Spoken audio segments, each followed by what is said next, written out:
मोखाडा तालुक्यातील दुधगाव जिल्हा परिषद शाळेत निपुण पालघर अभियानांतर्गत पाहणीसह शिक्षक रामदास पांडुगारे 28 नोव्हेंबर 2025 पासून गैरहजर असल्याचं समोर आलंय। या प्रकाराकडे शिक्षण विभागाचं दुर्लक्ष होत असल्यानं ग्रामस्थांनी संताप व्यक्त केलाय।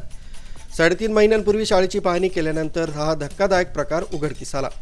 मुख्याध्यापक संतोष मधुकर पाटील तसंच ग्रामपंचायत नियुक्त 2 शिक्षक उपस्थित असल्यानं त्यांच्यावर अधिकचा भार पडलाय।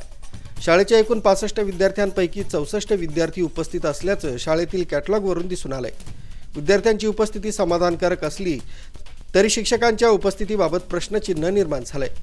सहशिक्षक रामदास पांडुगारे हे दिनांक 26 नोव्हेंबर 2025 पासून कोणतीही पूर्वसूचना न देता गैरहजर असल्याचं आढळून आलंय। त्यांच्या गैरहजेरीबाबत शाळा व्यवस्थापन समिती तसंच ग्रामस्थांनी लेखी तक्रार सादर केली आहे।